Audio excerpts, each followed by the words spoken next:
Are you taking your advice from somebody you've never even met before? Normally, I would say I would not touch these stocks, even with, holy cow, a 10-foot pole. Huge mistake. This is why you may want to rethink that strategy.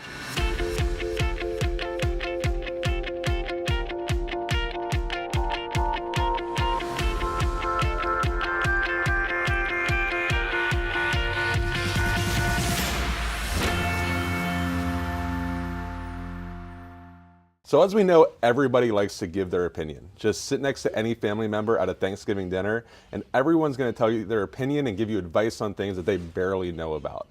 And we do this because, we want to feel smart. We want to connect with people, and the way you connect with people is by giving advice.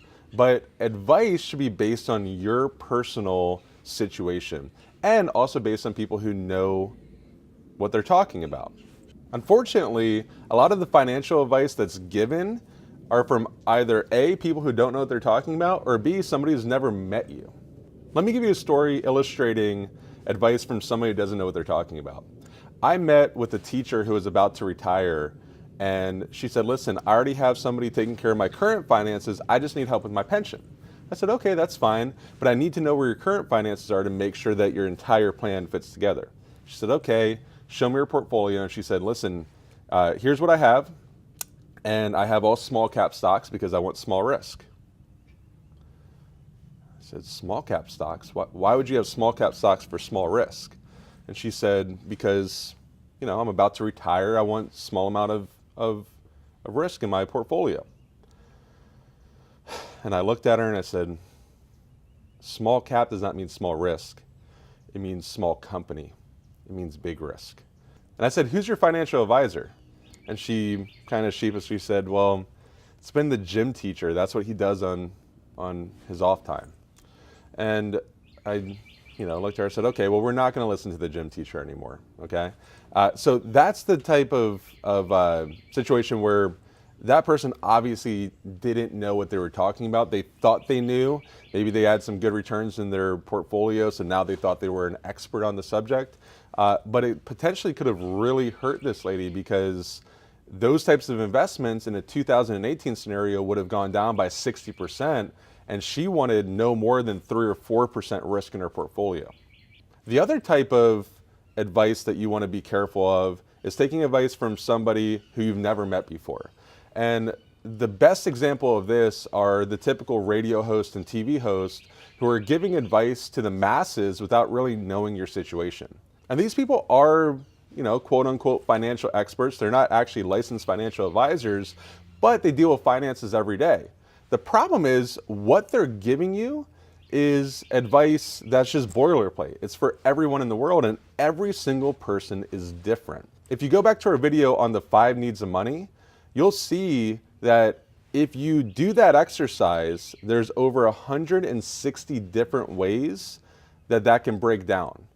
And in that, one person could be married and one person could be single. One person could have kids and one person could have none. So everyone is different there. So if you're taking advice, number one, you need to make sure that that person knows what they're talking about.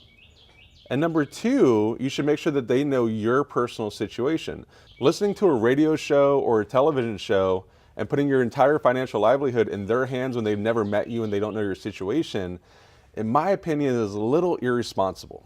So, am I saying you shouldn't listen to radio or TV shows or you shouldn't listen to your uncle? No, what I'm saying is take it as information. Gather that information and then make an educated decision on it. Don't take it as advice. Information are data sets that will help you take advice from somebody. And if you're going to take advice, make sure that they have 2 things. Number one, they know what they're talking about. They've dealt with people just like you in your situation many times before. And number two, they know you. They know your situation. And so you might say, okay, that's fine, but aren't you on here giving me advice? No. This station should just be considered information. We're not here to give advice. That's just for clients who specifically work with us and we can sit down and spend an hour or 2 finding out all about you. This channel should be considered information, and so should anything else that you watch on YouTube or TV or radio.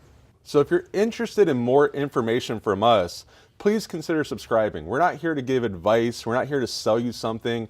We don't have ulterior motives. We're not trying to drive you to one of our approved financial advisors. Our job is to give information so you can make an educated decision on one of the most important things in your life, which is your finances.